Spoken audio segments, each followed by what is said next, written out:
All right, everyone, the time has come. In just a few hours, we're going to get that developer update live stream, which is going to basically decide the future of Diablo 4.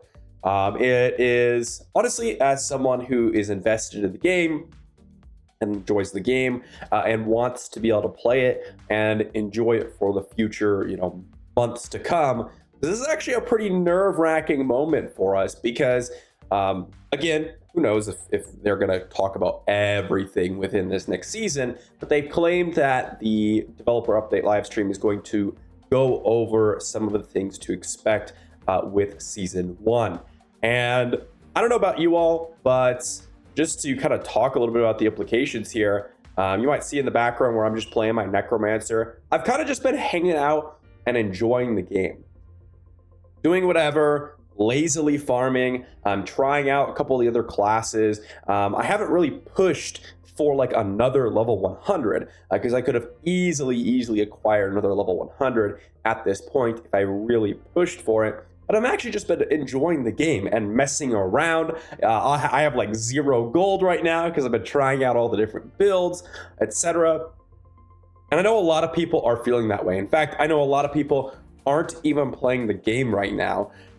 It looks like later today that might change for some people because hopefully we're going to be getting an update that might be implementing some of the things that they suggested in the previous stream, the campfire chat, which is a little bit more relaxed, but they mentioned a few things like transferable alts, map coverage, where you don't have to discover the map again, which is absolutely brutal. Even on my alt here on the Necromancer, I don't want to go around the map doing all the strongholds again. I just want to run through and test out all the builds. Maybe that's just because I've been playing too much, etc. I totally get the criticisms, but it'd be nice to have a few of those things where I don't have to run around the map and explore the map again.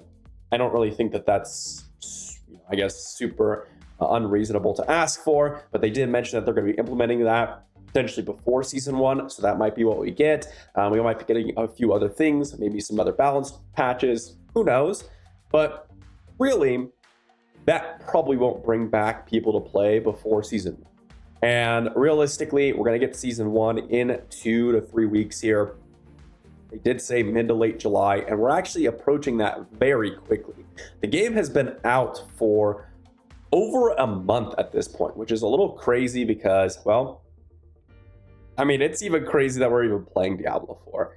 And there's a few things that I think, because it's so important that season 1 goes right, there's a few things that are going to be make it or break it. And I'll just talk about the ones that make it or break it for me. So first off, we need to figure out some sort of adjustments to how we can actually play our ults and play alternate builds. I know people sit there and say we got to have some sort of cost associated with builds. We got to make sure there's like a commitment and it's part of the ARPG experience.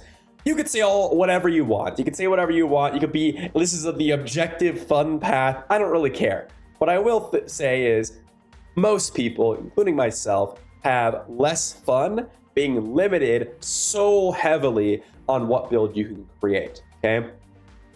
And when we're considering, what build we could create, well, we have to consider how much, gold we need to spend for the Paragon reset, but also the actual skill reset. And then you also have the gold for enchanting, the acquisition of gear, and then also the Helltide zones that you have to farm in order to upgrade the gear as well. All of that can be potentially a multiple tens of hours involved in Diablo 4 to change builds. And not only that, but also, even though the cost is super high right now, we also have the issue where there's a lot of builds that aren't even worth trying. I've had this issue where I'll swap into, for example, I swapped into a Bloodlance build on the Necromancer the other day. Oh my goodness, did I regret that.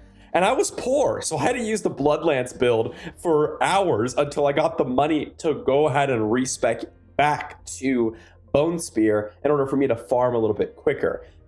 It's pretty insane how massive the build diversity is limited in this game. not only due to cost, but also just due to how powerful some of these builds are. Some classes do this better. Like I've said, Rogue arguably has some of the best build diversity in the game, especially with the Twisting Blades nerfs. Some classes like Barbarian have a little bit higher. Same with Druid, honestly. When you go and you play things like the Sorcerer, honestly, and you try out like Fireball or some of these other builds outside of Ice Shards, they're significantly weaker, except for niche uses like maybe Blizzard on Uber Lilith. Or if you try out Necromancer and you try out the other builds, you really reduce your speed farming capabilities. And that's going to be a really rough thing. So that they have to get right. And I talk so much about this because honestly, I think this is the key important issue with Season 1, is being able to actually amplify the engaging part of Seasons for most casual players and making it a much more streamlined and enjoyable experience, okay? But then there's the also whole other part about renown farming and repetitive content, which I've already addressed it earlier, how they're going to remove that, requirement to rediscover the map, etc., which is going to be a nice addition. But also, people still don't want to grind renown. And even though they're transferring the altars and they're transferring the map exploration and all that good stuff, which is going to be a nice bonus, it's still going to suck to regrind a majority of these side quests and potentially other areas of the game in order to get our skill points and Paragon points back. I know that's going to be a really rough thing. Again, I'll say this, some people are going to be like, oh, well, that's the key, that's the fun. It's got to be tough. You got to like earn your stuff. Guys, most people, the vast majority of players are just going to play the game and want to have fun, and that's not the fun aspect of the game. Fine, have a grind, but make it enjoyable rather than doing like side quests, repeating side quests that we've done before. Okay, so if they decide to, hey, add a whole new section of side quests, which they did mention seasonal quests in the past, I can get behind that, and hopefully that kind of encourages them to change up the renown grind a little bit.